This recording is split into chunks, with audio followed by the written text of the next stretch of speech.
Hi there, Julie Snook here, Ambassador for Endometriosis Australia. I'm coming to you from the ICC here in Sydney for the 16th World Congress for Endometriosis. What a week this has been. Delegates from more than 60 countries coming here to Australia so we can show them the very latest in research.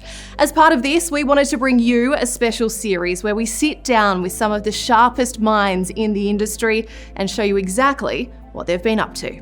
Joining us now is Dr Lydia Coxon from the University of Oxford. So Lydia, tell us a little bit about the research work that you're conducting back home in the UK. Yeah, so I look at pain mechanisms and trying to understand what is causing the pain in chronic pelvic pain and pain with endometriosis, and trying to unpick what is happening for who and how we can better understand that. So in layman's terms, what are flares in endometriosis? I think from one view, it's weird for me to, as a scientist, to say what that definition is. I think that's probably something that needs to come from people who experience them. What I use in my research is symptoms that are much worse than usual.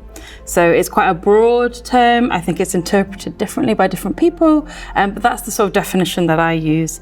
So it's when there's symptoms, so pain symptoms or other pain symptoms are just worse than they usually are. On social media, I mean, it's talked about a lot on Instagram. It's got over 23,000 posts, #EndoFlare. So it's something that we know people are experiencing, but there's a real void in the research. So we haven't really looked at it from a research point of view. So I think there's a lot of people who are like, oh yeah, I'm really glad that you're starting to look at this properly and trying to understand it a little bit more. What is causing these flares? What is going to help these flares? And for who, what will work? So that's overall, I think, where we need to go. But I think the sort of starting points is really just establishing what they are and how they're experienced. How much of an impact in your research are you finding these endo flares are having? So the impact's massive. So when they were in the survey, people are asked like how much they think about their symptoms during a flare, how much it impacts on daily activity and stops them from doing things they'd usually do, how bothersome these are, and people are rating them really, really, really highly. So it's having a massive impact on their life. And seeing the numbers that are interacting on the likes of social media really indicates that young people and how much young people are being impacted by this condition and things like #EndoFlare. Yeah, and I think young people are one of the people that's really hard to reach, and I think sometimes our research is underserving.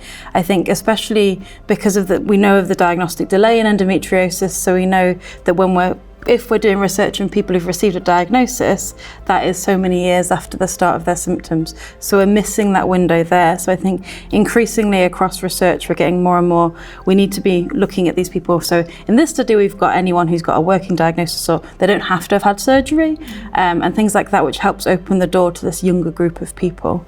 But doing research in people under 18 also has its extra challenges, because there's lots more ethical considerations and things like that at play. So it is trickier to do the research. So what's next, I suppose, in your research in terms of steps? Where are you going in future? So I think one of the things we want to look at a lot more is both sort of what is an offer and what sort of treatments we have to help with these flares, what guidance there are for healthcare practitioners, how they feel about how well they can manage these flares. Also trying to work out, we call it stratification. So if we take a huge group of people who all have endometriosis pain, that's one big group, and that they're not all the same. And what is causing the pain and what is causing these flares is probably very different. So working out ways that we can parcel people up to be like, okay, for you, this is what's driving your flare, so this is the best treatment that we can match to that, I think, is where we need this to move forward, so that we're not going for like a one-size-fits-all, to a more personalised approach to treatment and self-management.